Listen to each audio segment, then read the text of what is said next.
thank you for joining us. Namaste. So recently I had a focus on the upper body and the shoulders, and I thought, oh, it would be nice to do something that's slightly different and do the lower body instead and really focus on that part of the body. I mean, of course, in yoga we do full body poses, so we will, of course, use the whole body. But if you have a belt, great. If you don't, I'll give you options for that. Let's begin. So I'm going to take a belt. I'm going to come and lie on my back and take a belt around the balls of my feet. Now, if you don't have a belt, you can place your hands on your um, thighs and just hold there. Or you can, if you need to have the legs lower too, you can also put your hands, like your elbows on the floor and your palms on your thighs, just to engage the thighs so that you're opening the backs of the legs. And just having that support with the hands either behind the thighs or um, on top of the thighs helps remind you to engage the front legs so you can open the back legs. You could also hold on to your calf muscles if you have that level of flexibility. Um, so those are the options with the hands. And with the belt, we're putting the belt around the balls of the feet. And so with the hands too, you can really use the weight. So what I'm doing here is as I, you know, extend through my arms, I'm also trying to press my feet up and really widen my sacrum and really ground my sacrum into the floor. So my head, from my sacrum up to my head, is on the floor, or the parts of the spine that can be on the floor are resting and widening on the floor right now. If you're using your hands, you can actually, take your hands on the thighs. First, you know, you can keep pressing them on the thighs to remind the muscles from the top of the knees into the thigh sockets to really work. And you can actually put a little weight in that press and feel how that sacrum presses into the floor. So those are two different ways that you can get some of the same movement. And now I'm going to keep my right foot in the belt and lower the left leg down. So this is where, if you've got your hands, you can just put them, you can interlock the fingers around the thigh and just hold the back of the thigh here. And actually, we'll do something related to that in just a minute. So the first one, I'm going to use my belt, but you can just interlock. If you don't have the belt, interlock the hands around the thigh. And meanwhile, you're really trying to press that opposite abdominals into the floor. So that left side abdominals are really lifting here. And depending on your hamstring or the back of the knee or calf muscle, you'll feel the stretch wherever you feel it. Couple of breaths. And then inhale that leg up. And whatever you were doing on the first side, release the other leg down. So again, if you've just got your hands, you can interlock fingers behind the thigh and just use the weight of that leg here. Or if you've got the belt or even a towel works too. And hold on to the belt. Years and years ago when I was teaching a class for a while at an intermediate school in New Zealand, I just asked that the kids bring a towel every day.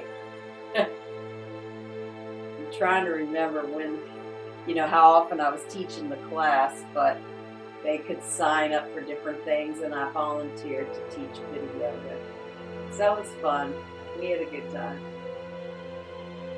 But I just had them bring a towel as the prop. That's before I accumulated so many props. Now I've accumulated a few props. And then inhale that leg up. Bring both feet back here again. And now with the second round of this, we are actually going to use the hands, or you can use the belt. But again, you're going to bring the left leg down again, and either you can really pull on the back of the leg, or this is an interesting way to do it too, is interlock the hands and bring the chin to the chest so you're not stressing out the neck. And here's where you use the weight of the upper body to really stretch the leg more. So you're using that weight, chin to the chest. I mean, if you need to keep your head on the floor, this is where the belt comes in, and you just keep working on using the hands and the belt to stretch that leg. But I also really like this way of hanging off the leg a little bit.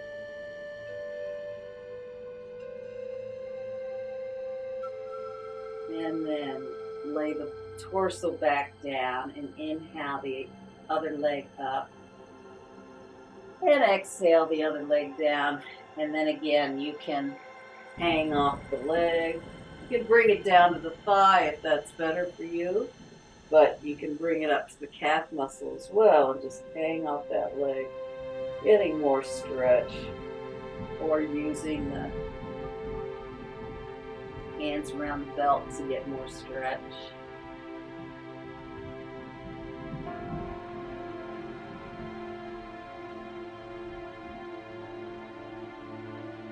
And then bring that leg back up, and then bend the knees here and put your arms out to the side. So we're stabilizing the upper body, and you're just going to start to circle the knees into a figure 8.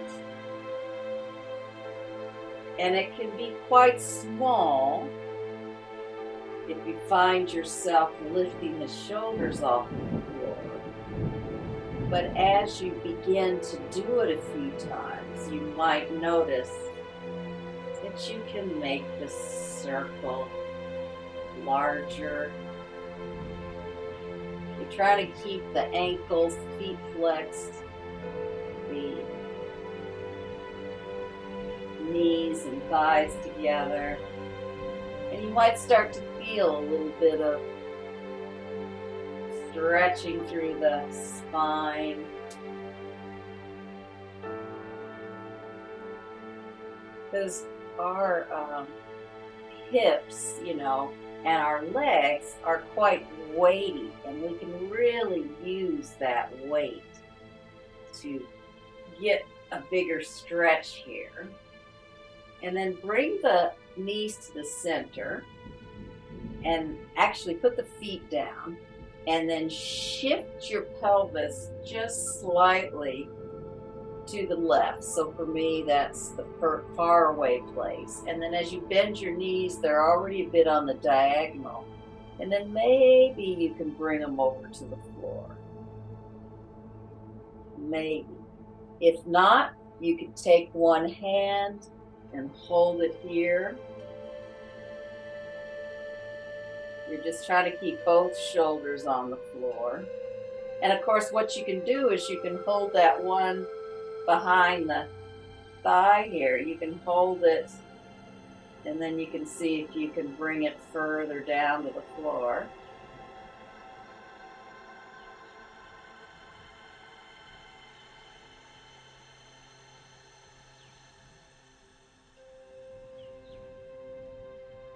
as gravity works its magic.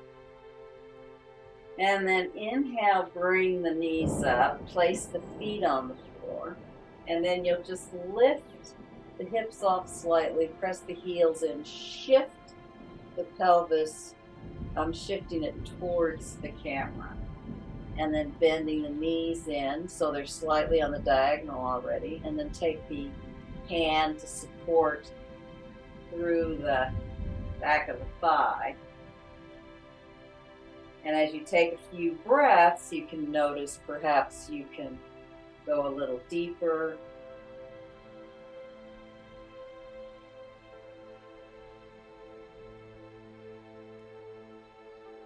And maybe the legs come to the floor, but maybe not. So that's not necessarily the goal. The goal is to get that rotation and that side body stretch here.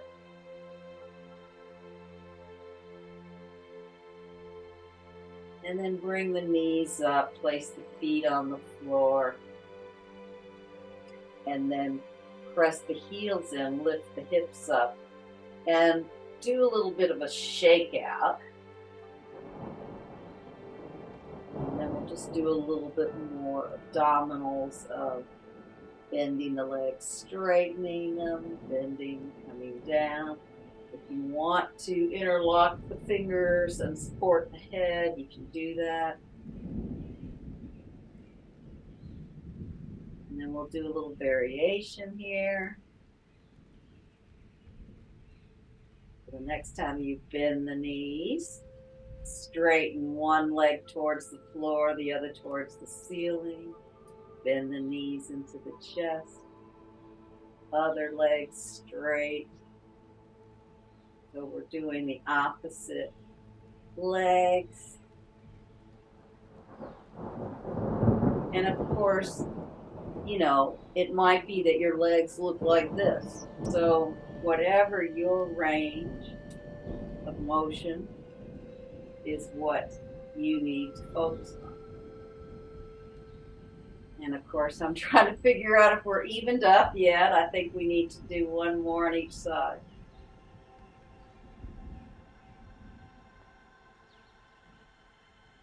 And then bring the feet down and just roll over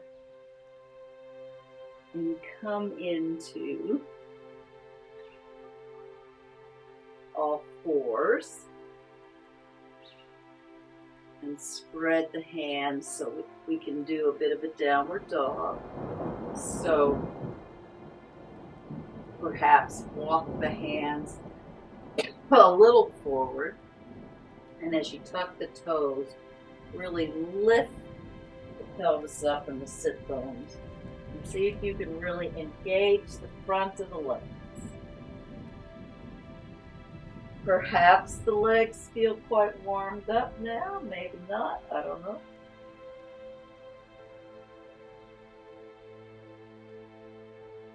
And then bend the knees down and really bring the feet together and really extend those sit bones back towards those heels. See if you can feel that length through the pelvis and then up through the torso.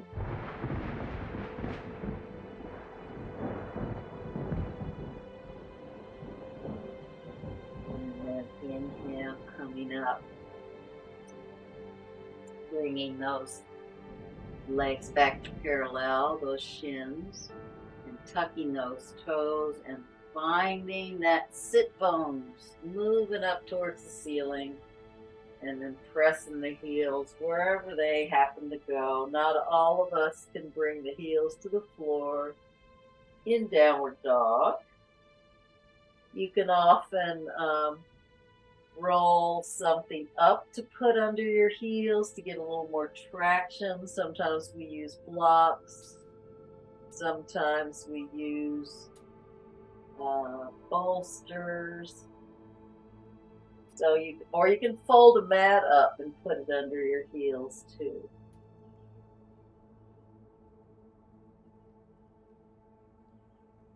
And then slowly walk the hands and the feet together.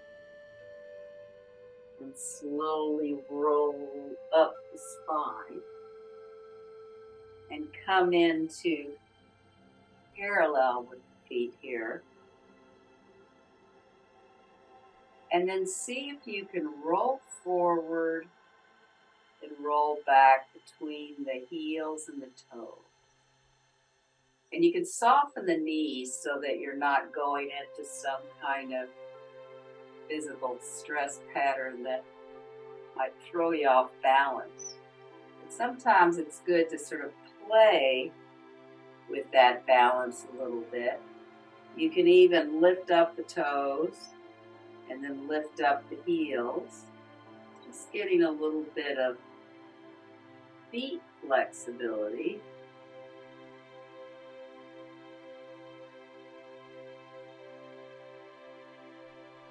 And then keep those knees soft, and you can roll in the knees towards each other with the feet rolling in and rolling out. Just getting a bit of an ankle stretch. And you know, we all have tendencies in our body sometimes to exaggerate some of these. Some people really drop the inner arches, and some people have really high arches, and some people bring the weight more into the toes, and some people really bring it back to the heels. But doing this little exploration in terms of, you know, rolling in and out, lifting the toes, lifting the heels. I'll bring myself off balance. But by keeping the knees soft, you know, you can have a little more freedom in the upper body. And then start to come into standing, like you can sort of shift the weight side to side in your feet, just feeling where the weight wants to come. And then see if you can slow that shift down. Notice the tailbone lengthening. And you start to feel the heels connect into the sit bone and lift up the front body. And can you lift those toes? Can you lift those toes to feel that inner arch in the balls of the feet? And then can you really soften the toes down into the mat? And just notice if you feel taller or longer in the spine or something like that. Maybe not. Maybe nothing's changed. Maybe your feet are feeling a little bit more alive or a little bit more open. And then just bring your hands on your hips. We're just going to bend into Utkatasana, powerful pose. See if you can just feel the legs and how the feet really engage in this pose. You want to lift the abdominals and lengthen the back. So you can actually use your hands. You can have one hand in the front and one on your sacrum to really help lengthen that. That's where the teacher's helpful, right? Come around and give you that feedback. But you can do it to yourself. And you can change hands to really feel that. And then inhale, coming up. So we're trying to create cellular memory when we use the hands to remind the direction of the body. So now see if you can just engage those abdominals and then come into Utkatasana with the arms down by your side for now. Inhale, coming up. And then standing in Tadasana, what happens, I'm going to use my right foot, you can use your left foot, but if you bring one foot in front of the other, does that totally wreck your balance? Are you starting to wobble? Or can you find that one foot in front of the other? then bring it back into Tadasana. Because one of the things that happens as we age, supposedly, is older people sometimes have balancing problems, and here I am struggling. But anyway, see if you can bring the other foot in front, and what happens here. And then bring them open again. And then for the second play, just bring the ball of the foot, so the knees bent. You're on the ball of the foot and standing on one foot. And then open that foot out and bring the other ball of the foot in front of that foot. So these may make you feel less stable or more stable. I guess it just depends on what we're used to, doesn't it? And then come back into Tadasana. And then bring that foot just to the ankle. So and you can open the hands to the front if that helps remind your shoulders to roll down. And then bring that foot down and bring the other foot to the ankle.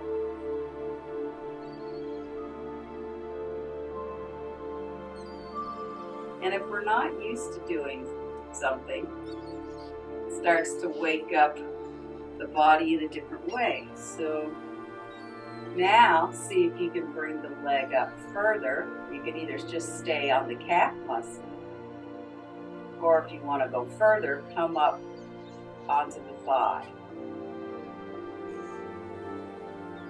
So this is a tree variation.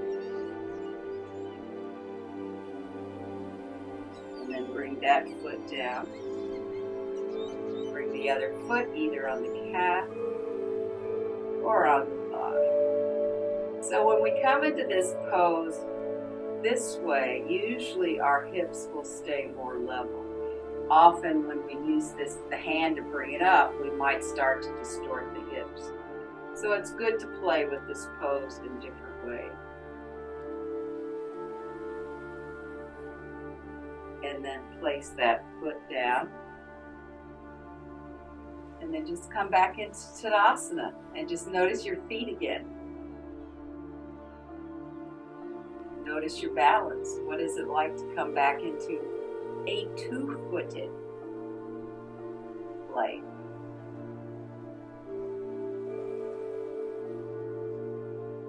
And then this is where it could help to have the belt. But we'll just use the first two fingers and the thumb. Slowly lift one foot up with your hand. And we're just going to stay here. We're not going to extend it out right now. But see if you can engage the abdominals here and find balance. Just holding the big toe.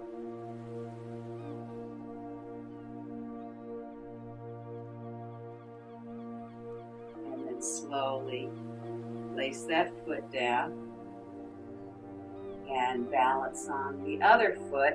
See if you can get the big toe with the first two fingers and wrapping the thumb around. It's always nice. I think there's a nice relationship with hands and feet. There's something that feels good about holding them when we can.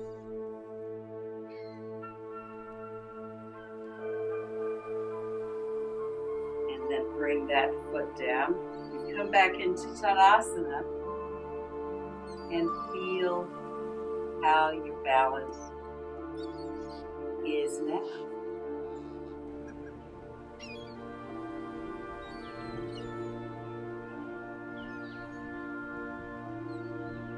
And then come to getting the foot again. So you have the other hand on your waist to just help you with balance. And if you want to try to straighten it forward, you may not go all the way. You can go halfway or Wherever it works, maybe you only get here today. But just start to work on that. See what works for you today.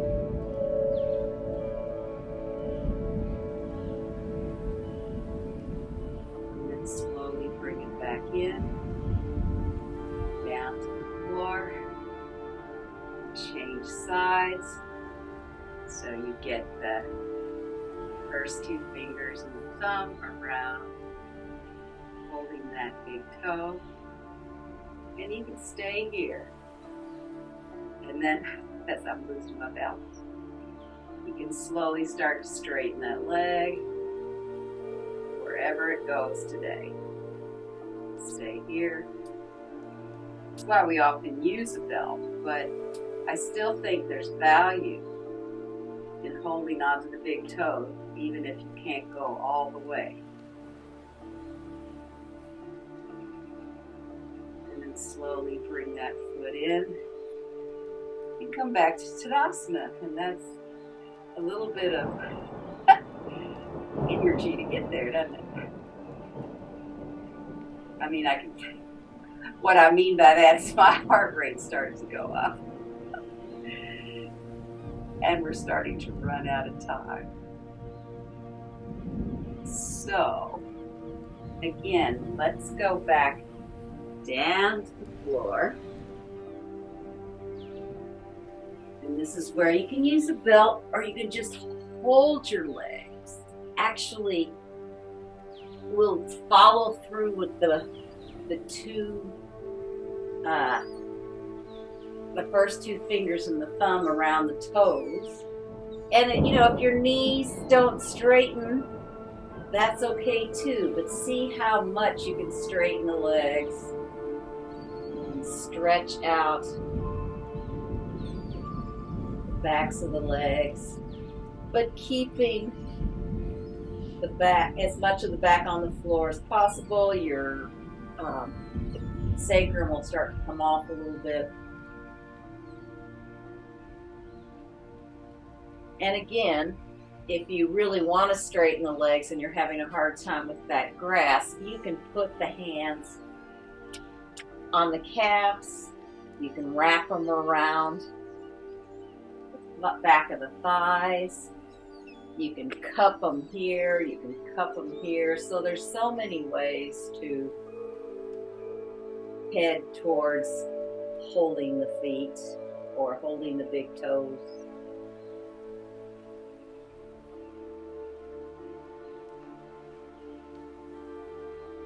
And then release that. And whatever you feel like doing to finish the practice, you can go into just Shavasana or legs on a chair, feet up the wall, wherever you are in your practice today. And then just let yourself settle into the body.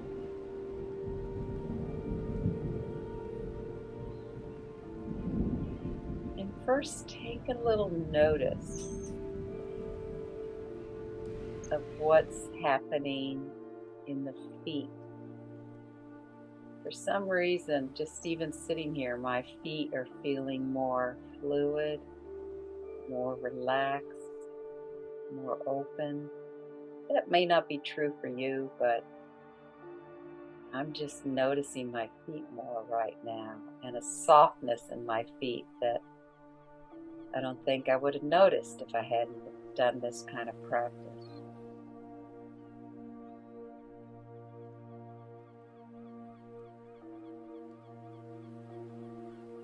And then just take notice of what's happening with your thoughts, what's happening with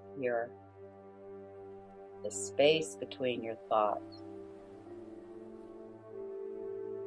Are you having thoughts about what you need to do today or what you need to do next? Or are you finding a bit of a flow if they're coming in and then they move out? Is there a flow to that and you're not getting stuck in one thought?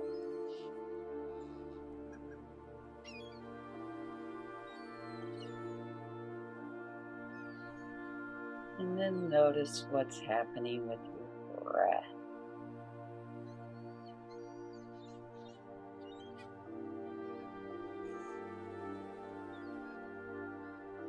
Does it feel easeful? Does it feel a little bit scattered, soft, or quiet?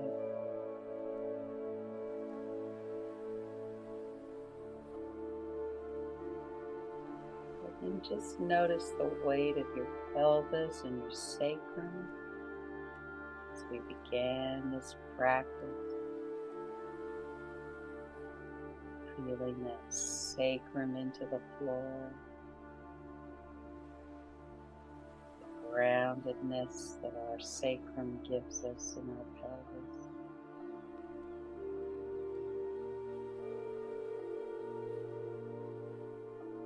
It supports the flow of our legs.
And then slowly begin.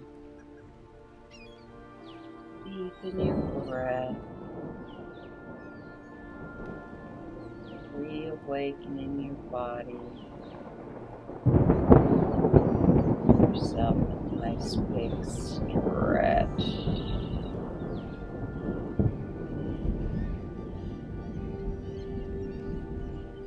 Roll over to your side. Come up to sitting. Thank you for being here. Namaste.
thank you for watching and joining us. Namaste.